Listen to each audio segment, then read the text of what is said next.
Welcome, everyone. You're watching Coronavirus in Context. Over the past 7 months, I've interviewed over 150 guests. And today, I'm delighted to be joined by one of the most popular guests that we've had. Heisman Trophy winner, professional athlete, New York Times best-selling author, the one and only Tim Tebow. Tim, thanks for Doc, thanks joining. so much for having me back. I appreciate it, man. Thank you. I'm glad you have found the time. Now, last time we chatted, it was actually May. So tell me how the pandemic has impacted you and your family. We were already somewhat impacted then. I've had some people, very close to me that have tested positive. We're really loving them and supporting them. It's kind of hard because you're doing it from afar. So I'd say that's kind of, I think, disappointing and frustrating a little bit. But at the same time, I've been very grateful to be around a lot of resilient, amazing people that have truly served so many people. I can tell you, I know a few people that have been going door to door, passing out food and leaving on the front doorsteps and not even saying who they are because they're so, full of kindness, wanting to serve. And so I think what I've seen in this time is some frustration and disappointment because a lot of people are going through hardship, but I've also seen a lot of people step up and be amazing, loving, kind people that are ready to serve and serve their fellow Americans and fellow humans and really try to make an impact in their life. And so while I would say there's been frustration, there's also been a big blessing because I think I've seen so many people rally as well. Last time we also were talking about diet and exercise, and you've been getting out and about a little, I see on Instagram, in the gym. Oh yeah. What's been your regimen? Last time you were doing intermittent fasting. Oh yeah, I still do some intermittent fasting. I love, I really full-time keto with intermittent fasting, and even sometimes I'll do full fasting at times for a day or two.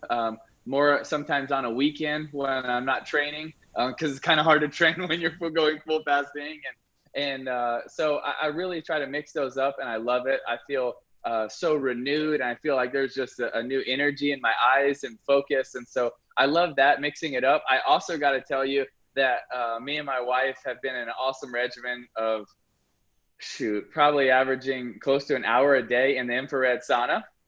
So we love that. And that has been something that has been a fun routine for us. That is also another thing that we do to try to stay healthy and kill anything that's getting too close to us. An hour? That seems long. We try to, yeah, we love it. Honestly, it's something, we bring a bunch of drinks in there. We'll watch a show or do a devotional. We'll have a good time to talk. So it's kind of like a nightly routine that we love. So it's been fun. I haven't seen a lot of TVs, Tim, in saunas, but yeah, we bring an iPad though. We bring an iPad. I don't know if that's cheating the system, but that's what we do. So. Well, let's talk about sports. Obviously, you're a very talented athlete. Football has always been a big part of your life and other sports. Football really is part of the American psyche, especially when we think about the fall. How have the changes in terms of the ability to play, limited fans, how is that impacting football? That's a really good question. I think, there was the question is for a long time over the summers, were we going to have football? Was it going to be something that was going to be able to take place this fall? And there's been so many people working on it from the high school level to the college to the NFL. And, I think for the most part, people have really had the best interest of the players. And I've talked to, especially, collegiate, which I'm closer to, I've talked to so many presidents and ADs and head coaches that have really tried to have as good of regimens and protocols set for their student athletes so that they could put them in the most optimal position to stay healthy. And I'll tell you what, I've just been really proud of a lot of those doctors that have been working really hard for it. And I think, first and foremost, you want to keep them healthy and safe. And then if you can do that and still compete, because I do think, football gives a lot of Americans a lot of joy when they watch it. And I'll tell you, it gives me joy, to be honest with you, being able to watch the student athletes or the NFL games or even high school games, because it's these kids' dreams and it's fun to be able to watch them live that out. And I think it's a balance, right? Because you want to keep them safe, but you also know they bring in a weird way, they bring a lot of joy to the world. And so I think that's important too. And it's just important that we always keep everything in perspective and that balance.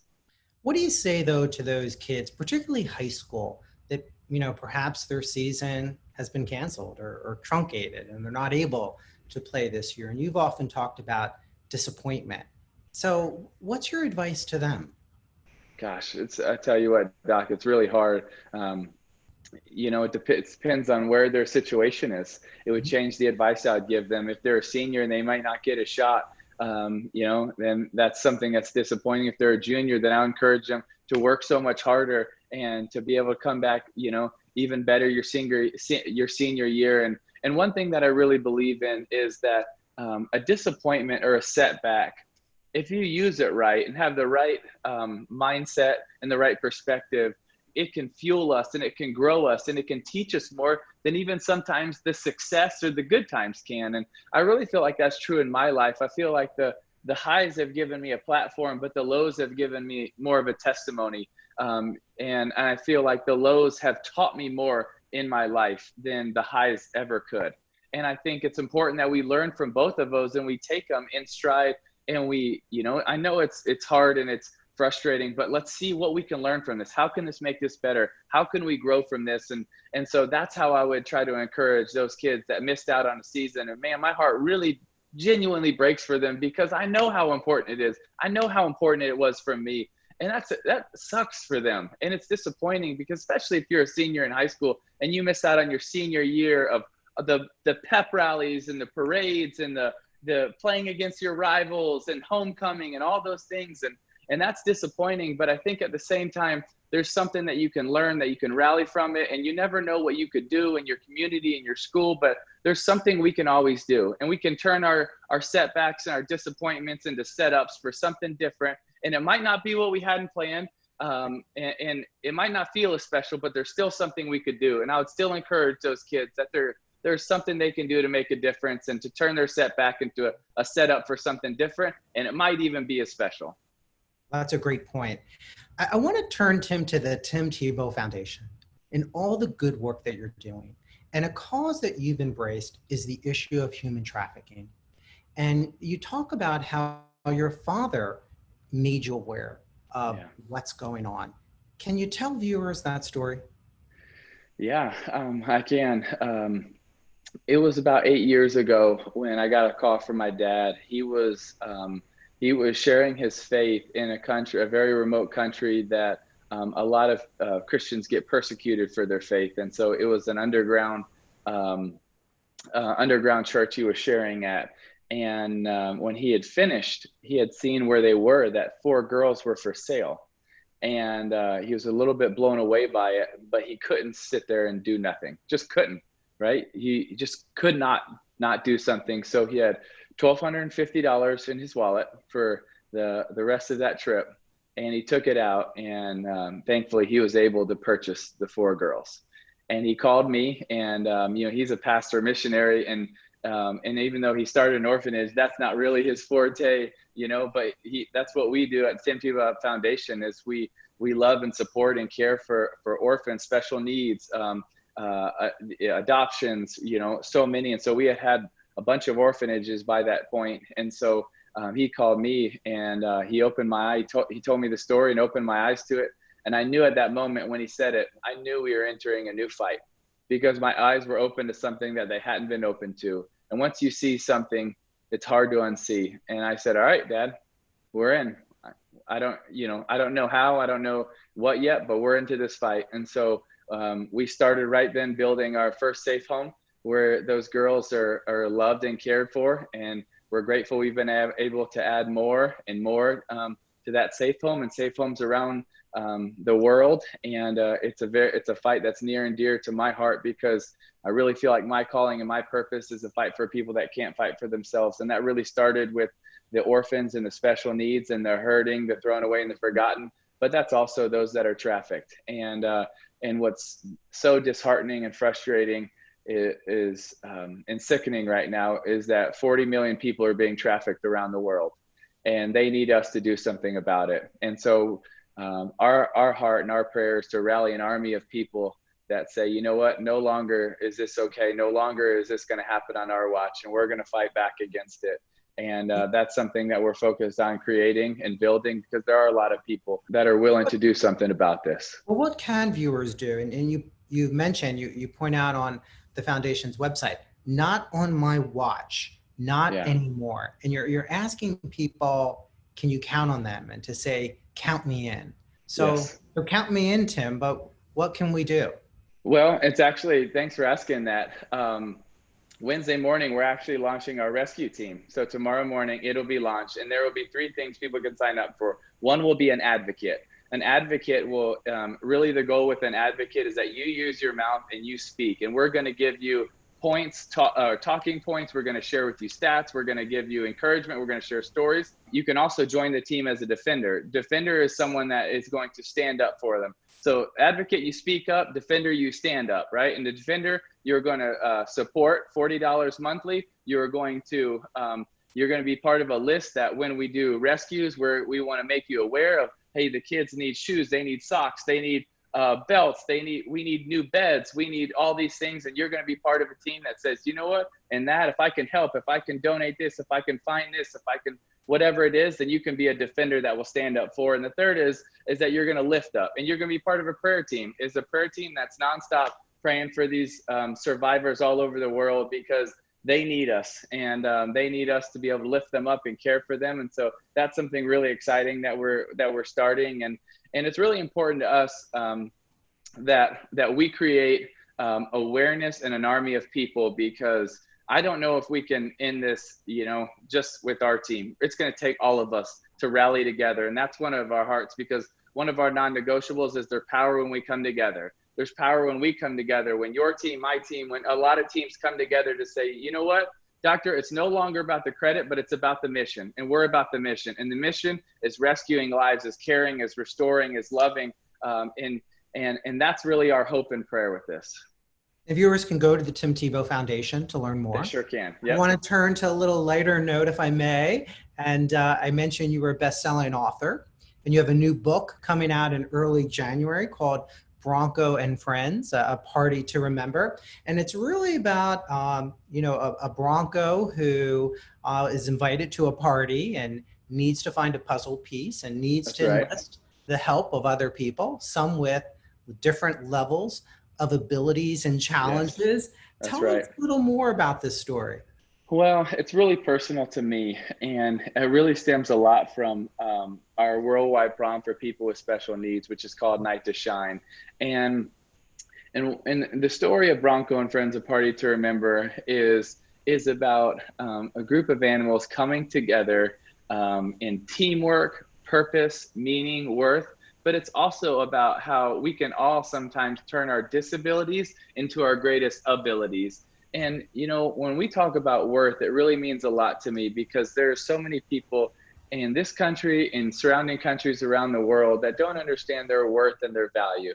But you know what? They are worthy, and they are worth us loving them, caring for them, supporting them. And so these animals, in different ways, have somewhat been looked down upon and kind of been neglected. And so, but they all have something special to offer. And that's what I believe in humanity, is we all have something special to offer. We all have a purpose. We all have worth. We all have meaning. And so I wanted every single mom or dad that read this to their kid, I want their kid to say, when they finish reading this book, you know what? I am special. I have worth. I have meaning. And there is something great that I can accomplish. That's my goal with this book.